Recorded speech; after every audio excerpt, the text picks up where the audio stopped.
Donald Trump, we know, is basically a Matryoshka doll? How do you say that? Of lies and mendacity.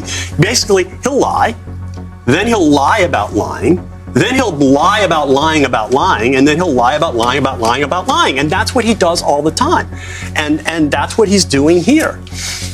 George Conway is no longer just roasting, he is performing a full-scale political exorcism. The man has turned Washington into his personal courtroom, and the Trump-Vance administration into Exhibit A of what happens when ambition merges with delusion and dares to call itself leadership. Watching Conway dismantle them feels like watching a surgeon operating with sarcasm instead of scalpels. Every word slices through the fog, exposing the dark comedy inside America's most chaotic double act: a president who mistakes headlines for history, and a vice president who mistakes loyalty for logic. J.D. Vance is an embarrassment to the law school that I attended. But the fact of the matter is, he's telling us something that we should have already known. And last week I said it. They are not going to obey court orders. They have decided that they are going to push the boundaries on executive power by basically infringing on the Article 1 power. From the first moment Conway turns his focus on Vice President J.D. Vance, it stops feeling like commentary and becomes a ruthless reality check wrapped in humor sharp enough to sting. Vance, once the self-styled author-philosopher who sold Hillbilly Elegy as a window into the nation's soul, now acts like a motivational speaker for submission. Every press briefing sounds like a TED Talk in obedience. Conway does not even need exaggeration. The absurdity writes itself. The man who once called out elites for betraying the working class now spends his days defending every presidential meltdown as genius strategy. It is a transformation so complete it deserves its own streaming category: political self-sabotage disguised as loyalty. Everything. That's what narcissists do, and this man is beyond a pathological narcissist. He's a narcissistic sociopath who has no conscience, no belief in the integrity of other human beings, no decency, no honor, no belief in rules. He is somebody who wants to control everything, and everything that he cannot control or bend to his liking should be destroyed. Conway calls out the hypocrisy like an attorney spotting a hole in a contract. Vance made his name pretending to despise everything Trump represented only to become his most obedient echo. The irony is too perfect. Conway paints the image of a man who went from calling out the circus to auditioning as its star clown. It is almost poetic. If poetry could be written in betrayal and performed under press lights, the critic became the follower, the thinker became the translator of chaos. Republicans did not really acquit themselves on the fiscal discipline front when they were in office. Yeah. But the anti-American party is the Republican Party now. Yeah. Okay. I mean, there's no question about that. They're always running down the country. They're always saying it's a disaster. They're always saying it's terrible. They're saying half of America, or more than half of America, is. At the center stands President Donald Trump, conducting confusion like a man convinced applause equals authority. Conway does not just mock him, he takes him apart line by line. Every joke lands because it rests on truth. The sitting president still treats the White House like a rebooted reality show packed with villains, plot twists, and cliffhanger that make even fact-checkers lose breath. Conway exposes the theater behind the title and the ego behind the act. What actually happens? Because he is a narcissistic sociopath, and he doesn't believe in anybody other than himself. He doesn't believe in the country. He doesn't believe in any of you. He doesn't believe in the rule of law. He doesn't believe in the Constitution that he would swear to uphold. And he's all about his aggrandizement and putting himself.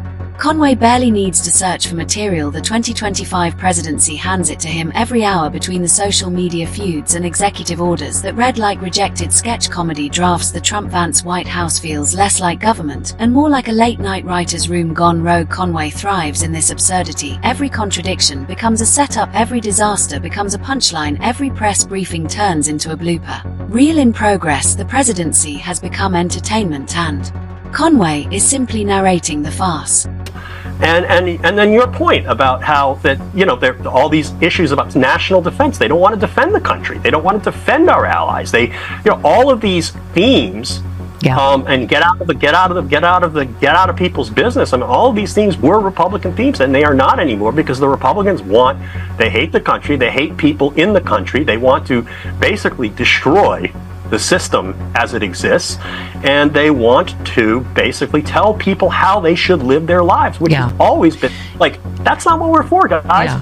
He shows how J.D. Vance has become the official interpreter of Trumpian logic, a role no one requested, but everyone watches. Vance steps to the podium, hears a question about inflation, and responds with a speech about media bias. Conway compares it to a bad improved show where every line ends with what the president meant to say was, and the crowd still pretends it makes sense. Conway's brilliance lies in how calmly he dismantles the illusion of competence. He does not just mock Trump's chaos, he exposes how Vance's intellectual mask sustains it. The critic of populism now kneels before it. Watching Vance defend Trump's decisions feels like seeing a scholar argue that gravity is optional. It is ridiculous, tragic, and hilarious all at once. Conway revisits the scandals of 2025, from bizarre trade deals that confused allies to cabinet meetings televised like reality show finales. Every moment traces back to the same pattern.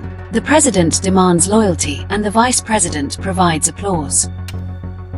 These labels of conservative and liberal are getting very mushy these days, and I think that it doesn't capture all the nuance.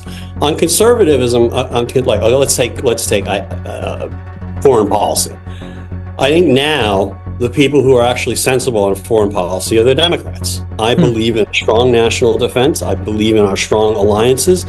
And the people who are running the Republican Party, the two nominees, basically support Russia's national interest and not ours. Conway compares their relationship to a magic act where accountability vanishes on command. Trump makes a mess, Vance claps, and somehow the crowd believes it is progress. It is a duet of dysfunction, one loud ego, one quiet servant harmonizing in absurdity. Conway frames it perfectly. If comedians wrote history, this White House would be its longest-running sketch. He captures the contradictions of 2025, where inflation climbs while slowly promise prosperity, where world leaders sigh while Trump shouts.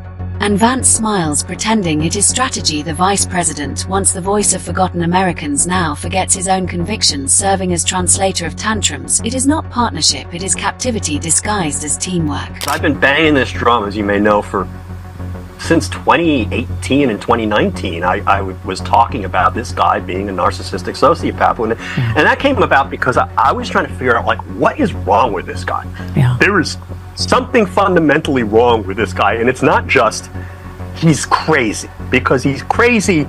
We have crazy politicians. They're a little nutty, Ed Koch was a little crazy. We have some of my favorite politicians are a little crazy. Winston Churchill was a little crazy, right? Yeah.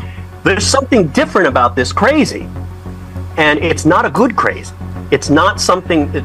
Conway exposes how Trump has turned the Oval Office into a stage covered in props, slogans, and scripted lines, while Vance plays the narrator, insisting every act is visionary. The president signs a random order. Vance calls it historic. The president erupts on social media. Vance calls it strategic. The president stumbles through a policy explanation. Vance calls it metaphorical. The absurdity writes its own script. Conway points out how both men survive on attention. Trump craves it to exist. Vance clings to it to remain relevant. It is a presidency performed for ratings, not results. When crises hit, they don't lead, they redirect. Conway calls it chaos management disguised as confidence, and Vance stands beside Trump like a man applauding a burning building for its brightness. The last minute, but everything else is basically right on schedule. I mean, he was telling us he would do these things, and people didn't believe him because they think he's a buffoon, they think he's a moron, including the people who worked for him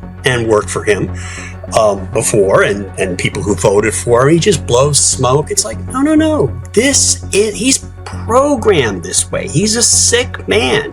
He actually thinks everything is about him and belongs to him. Conway's commentary cuts through the noise because it exposes what the polite media avoids. Vance's intelligence has become a tool to sanitize Trump's impulses. He is not the strategist. He is the stylist, repackaging chaos as coherence. Every wild claim, every contradiction gets polished by Vance's vocabulary until it sounds almost rational. Conway turns that absurdity into humor sharper than glass. He reveals that in 2025, loyalty means serving not the Constitution, but the president's ego. Vance once preached independence, now performs verbal gymnastics to defend every inconsistency. Conway lays it bare. Policy meetings have become theater, and applause has replaced accountability. Leadership is now a performance scored by cheers. His liking should be destroyed. And that's basically where the United States of America is. He's not going to be able to control the United States of America because it's people at the end of the day The reason why Trump was elected, frankly, was because people don't like to be told what to do, whether it be by liberals on TV or law professors or Democratic politicians or woke people. They rebel against that, and they're going to rebel.